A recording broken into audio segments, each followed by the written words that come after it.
দীর্ঘ প্রায় 6 মাস ধরে কৈলাসহরের টিলা বাজার থেকে হীরাছড়া যাওয়ার রাস্তাটি চলাচলের অযোগ্য হয়ে থাকায় বাবুরবাজার এলাকায় পথ অবরোধ করে বিক্ষোভ দেখান স্থানীয় বাসিন্দারা। এলাকাবাসীর অভিযোগ, 6 মাস আগে পূর্ত দপ্তর রাস্তাটি নামমাত্র সংস্কার করলেও কিছুদিনের মধ্যেই তা বড় বড় গর্তে পরিণত হয় এবং স্থানীয় পঞ্চায়েত ও প্রশাসনকে বারবার জানিয়েও কোনো কাজ হয়নি। 9টি গ্রাম পঞ্চায়েতের প্রায় 20,000 মানুষের শহরে আসার একমাত্র রাস্তাটি বন্ধ থাকায় অবরোধের জেরে দুপাশে প্রচুর গাড়ি আটকে পড়ে এবং যাত্রীরা চরম নাজেহাল হন। খবর পেয়ে ইরানি থানার ওসি বিরাজ দেববর্মার নেতৃত্বে পুলিশ ও টিএসআর বাহিনী ঘটনাস্থলে আসে এবং পরে পূর্ত দপ্তরের আধিকারিকরা এসে খুব শীঘ্রই রাস্তার কাজের জন্য টেন্ডার ডাকার আশ্বাস দিলে অবরোধ প্রত্যাহার করা হয়।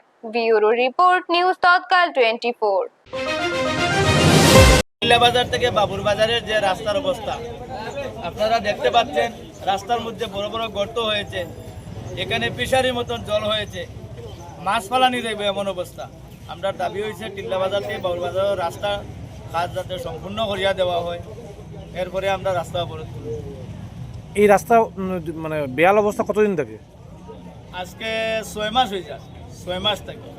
এই রাস্তার জন্য কি আপনারা স্থানীয় পিডব্লিউডি বা স্থানীয় পঞ্চায়েত বা স্থানীয় প্রশাসনকে জানাইছেন? আমরা বারবার অবগত করেছি, যেমন ইলেকট্রিকের অবগত করছি, পিডব্লিউডির অবগত করছি।